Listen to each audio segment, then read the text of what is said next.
ओम नमः शिवाय। शिवजी सदा सहाय। ओम नमः शिवाय। गुरुजी सदा सहाय। शतरुद्र संहिता का अध्याय 39। किरात अवतार के प्रसंग में मूक नामक दैत्य का शुक्र रूप धारण करके अर्जुन के पास आना, शिवजी का किरात वेश में प्रकट होना और अर्जुन तथा किरात वेशधारी शिव द्वारा उस दैत्य का वध। नंदीश्वर कहते मुने, तदनंतर अर्जुन व्यास जी के उपदेश अनुसार विधि पूर्वक स्नान तथा न्यास आदि करके परम भक्ति के साथ शिव जी का ध्यान करने लगे। उस समय वे एक श्रेष्ठ मुनि की भांति एक ही पैर के बल पर खड़े हो सूर्य की ओर एकाग्र दृष्टि करके खड़े खड़े मंत्र जप कर रहे थे। इस प्रकार वे परम प्रेम पूर्वक मनी मन शिव जी का स्मरण करके शंभु के सर्वोत्कृष्ट पंचाक्षर मंत्र का जप करते हुए घोर तप करने लगे। उस तपस्या का ऐसा उत्कृष्ट तेज प्रकट हुआ जिससे देवगण विस्मित हो गए। पुनः वे शिव जी के पास गए और समाहित चित्त से बोले, देवताओं ने कहा, सर्वेश, एक मनुष्य आपके लिए तपस्या में निरत है। प्रभु, वह व्यक्ति जो कुछ चाहता है उसे आप दे क्यों नहीं देते? नंदीश्वर कहते, मुने, यूं कहकर देवताओं ने अनेक प्रकार से उनकी स्तुति की और फिर उनके चरणों की ओर दृष्टि लगाकर वह विनम्र भाव से खड़े हो गए। तब उदार बुद्धि एवं प्रसन्नात्मा महाप्रभु शिव जी उस वचन को सुनकर ठठाकर हंस पड़े और देवताओं से इस प्रकार बोले। शिव जी ने कहा, देवताओं, अब तुम लोग अपने स्थान को लौट जाओ। मैं सब तरह से तुम लोगों का कार्य संपन्न करूंगा। ये बिल्कुल सत्य है, इसमें संदेह की गुंजाइश नहीं है। नंदीश्वर कहते, मुने, शंभु के इस वचन को सुनकर देवताओं को पूर्णतः निश्चय हो गया। तब वे सब अपने स्थान को लौट गए। इसी समय मूक नामक दैत्य शुक्र का रूप धारण करके वहां आया। वे प्रवेंद्र, उसे उस समय मायावी दुरात्मा दुर्योधन ने अर्जुन के पास भेजा था। वह जहां अर्जुन स्थित थे उसी मार्ग से अत्यंत वेग पूर्वक पर्वत शिखरों को खाड़ता, वृक्षों को छिन्न भिन्न करता तथा अनेक प्रकार के शब्द करता हुआ आया। तब अर्जुन की भी दृष्टि उस मूक नामक असुर पर पड़ी। वे शिव जी के पाद्यों का स्मरण करके यूं विचार करने लगे। अर्जुन ने मन ही मन कहा, ये कौन है और कहाँ से आ रहा है? ये तो क्रूर कर्मा दिखाई पड़ रहा है। निश्चय ही मेरा अनिष्ट करने के लिए आ रहा है। इसमें तनिक भी संशय नहीं, क्योंकि जिसका दर्शन होने पर आपका मन प्रसन्न हो जाए वह निश्चय ही आपका हितैषी है, और जिसके दिखने पर मन व्याकुल हो जाए वह शत्रु ही है। आचार से कुल का, शरीर से भोजन का, वार्तालाप से शास्त्र ज्ञान का और नेत्र से स्नेह का परिचय मिलता है। आकार से, चाल ढाल से, चेष्टा से, बोलने से तथा नेत्र और मुख के विकार से मन के भीतर का भाव जाना जाता है। नेत्र 4 प्रकार के कहे गए हैं, उज्ज्वल, सरस, तिरछे, लाल। विद्वानों ने इनका भाव भी पृथक पृथक बतलाया है। नेत्र मित्र का संयोग होने पर उज्ज्वल, पुत्र दर्शन के समय सरस, कामिनी के प्राप्त होने पर वक्र और शत्रु के दिख जाने पर लाल हो जाते हैं। इस नियम के अनुसार इसे देखते ही मेरी सारी इंद्रियां कुलुषित हो उठी हैं। अतः ये निसंदेह शत्रु ही है और मार डालने योग्य है। इधर मेरे लिए गुरुजी की आज्ञा भी ऐसी ही है। राजन, जो तुम्हें कष्ट देने के लिए उदित हो उसे तुम बिना किसी प्रकार का विचार किए अवश्य मार डालना, तथा मैंने इसीलिए आयुध भी तो धारण कर रखा है। यूं विचार कर अर्जुन बाण का संधान करके वहीं डटकर खड़े हो गए। इसी बीच भक्त वत्सल भगवान शंकर अर्जुन की रक्षा, उनकी भक्ति की परीक्षा, उस दैत्य का नाश करने के लिए शीघ्र ही वहां आ पहुंचे। उस समय उनके साथ गणों का यूथ भी था और वे महान अद्भुत सुशिक्षित भील का रूप धारण किए हुए थे। उनकी कांच बंधी थी और उन्होंने वस्त्र खंडों से ईशान ध्वज बांध रखा था। उनके शरीर पर श्वेत धारियां चमक रही थी। पीठ पर बाणों से भरा हुआ तरकश बंधा था और वह स्वयं धनुष बाण धारण किए हुए थे। उनका गण यूथ भी वैसी ही साज सज्जा से युक्त था। इस प्रकार शिव भीलराज बने हुए थे। वे सेनाध्यक्ष होकर तरह तरह के शब्द करते हुए आगे बढ़े। इतने में सुअर की गुर्राहट का शब्द 10 दिशाओं में गूंज उठा। उस शब्द से पर्वत आदि सभी जड़ पदार्थ झन्ना उठे। तब उस वनेचर के शब्द से घबराकर अर्जुन सोचने लगे, अहो, क्या ये भगवान शिव तो नहीं जो यहाँ शुभ करने के लिए पधारे हैं? क्योंकि मैंने पहले से ही ऐसा सुन रखा है। पुनः श्री कृष्ण और व्यास जी ने भी ऐसा ही कहा है तथा देवताओं ने भी बारंबार स्मरण करके ऐसी ही घोषणा की है कि शिव जी कल्याणकर्ता और सुखदाता हैं। वह मुक्ति प्रदान करने के कारण मुक्तिदाता कहे जाते हैं। उनका नाम स्मरण करने से मनुष्यों का निश्चय ही कल्याण होता है। जो लोग सर्वभाव से उनका भजन करते हैं उन्हें स्वप्न में भी दुख का दर्शन नहीं होता। यदि कदाचित कुछ दुख आ ही जाता है तो उसे कर्म जनित समझना चाहिए। सो भी बहुत की आशंका होने पर भी थोड़ा होता है, अथवा उसे विशेष रूप से प्रारब्ध का ही दोष मानना चाहिए। अथवा कभी कभी भगवान शंकर अपनी इच्छा से थोड़ा या अधिक दुख भुगताकर फिर निस्संदेह उसे दूर कर देते हैं। वे विष को अमृत और अमृत को विष बना देते हैं। यूं जैसी उनकी इच्छा होती है वैसा वे करते हैं। भला उन समर्थ को कौन मना कर सकता है। अन्यान्य प्राचीन भक्तों की भी ऐसी ही धारणा थी। अतः भावी भक्तों को सदा इसी विचार पर अपने मन को स्थिर रखना चाहिए। लक्ष्मी रहे अथवा चली जाए, मृत्यु आंखों के सामने ही क्यों न उपस्थित हो जाए, लोग निंदा करें अथवा प्रशंसा, परंतु शिव भक्ति से दुखों का विनाश होता ही है। शंकर अपने भक्तों को चाहे वे पापी हों या पुण्यात्मा सदा सुख देते हैं। यदि कभी वे परीक्षा के लिए भक्त को कष्ट में डाल देते हैं तो अंत में दयालु स्वभाव होने के कारण वे ही उसके सुखदाता भी होते हैं।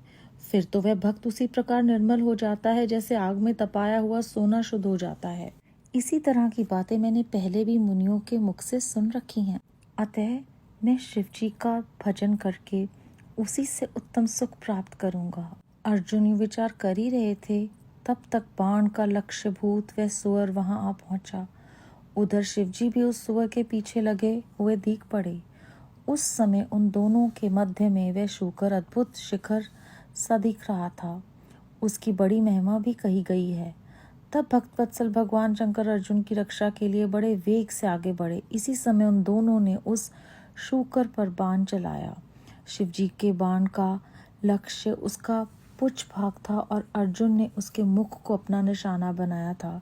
शिवजी का बाण उसके पुच्छ भाग से प्रवेश करके मुख के रास्ते से निकल गया और शीघ्र ही भूमि में विलीन हो गया, तथा अर्जुन का बाण उसके पिछले भाग से निकलकर बगल में ही गिर पड़ा।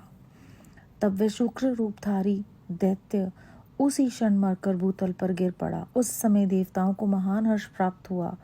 उन्होंने पहले तो जय जयकार करते हुए पुष्पों की वृष्टि की, फिर वह बारंबार नमस्कार करके स्तुति करने लगे।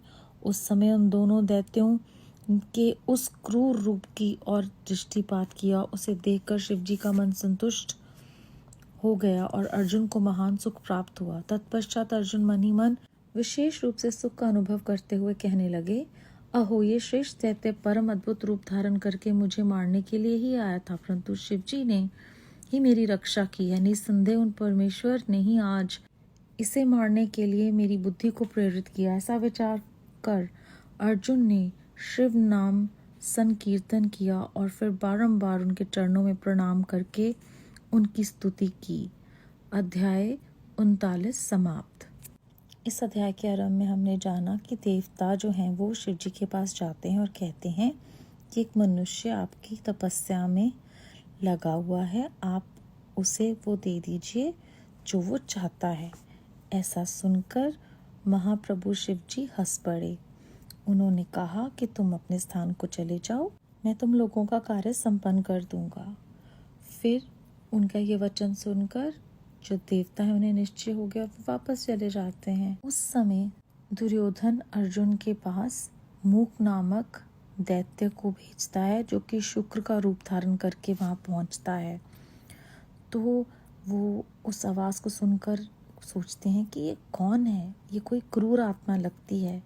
बहुत महत्वपूर्ण बात बताते हैं अर्जुन इस अध्याय में। वो कहते हैं कि जिसका दर्शन होने पर आपका मन प्रसन्न हो जाए वो आपका हितैषी है, और जिसको देखने से आपका मन व्याकुल हो जाए वो शत्रु है। कहते हैं कि किसी के आचार से उसके कुल का पता चलता है, शरीर को देखकर पता चलता है वो कैसा भोजन खाता है, उसकी बातचीत से पता चलता है कि उसे कितने शास्त्रों का ज्ञान है, और नेत्रों से स्नेह का परिचय मिलता है। आकार से, चाल ढाल से, इच्छा से, बोलने से, नेत्रों से, मुख से, विकार से मन के भीतर का भाव जाना जाता है। कहा जाता है कि नेत्र जो हैं वो उज्जवल, सरस, तिरछे और लाल होते हैं। विद्वान मानते हैं जब किसी को अपने मित्र का सहयोग मिलता है तब उसके नेत्र उज्जवल हो जाते हैं। पुत्र को जब देखते हैं माता पिता तब उस समय वो नेत्र सरस हो जाते हैं। जब कोई कामिनी को कोई देखता है तब उस समय नेत्र जो हैं वो वक्र हो जाते हैं और शत्रु को देखकर नेत्र लाल हो जाते हैं। तो कहते हैं कि इन्हें देखकर मेरी सारी इंद्रियां जो हैं वो ऐसा लगता है जैसे प्रदूषित हो गई हैं। और आगे चलकर वो ये भी कहते हैं कि मेरे गुरु ने भी मुझे यही आज्ञा दी है कि अगर तुम्हारा कोई शत्रु है तो उसे, अगर वो तुम्हें कष्ट देने के लिए आया है तो मार डालना चाहिए। और इसीलिए शायद मैंने आयुध भी धारण किया हुआ है। इतने में भक्त वत्सल भगवान शंकर भी वहाँ पहुँच जाते हैं। लेकिन जो कृष्ण जी हैं उनके मन में आता है कि कहीं ये भगवान शिव तो नहीं है जो मेरा शुभ करने के लिए यहाँ पहुँचे हैं। और व्यास जी ने भी कहा है कि जो शिव जी भगवान है वो कल्याण करता और सुखदाता है, वो ही मुक्ति को प्रदान करते हैं।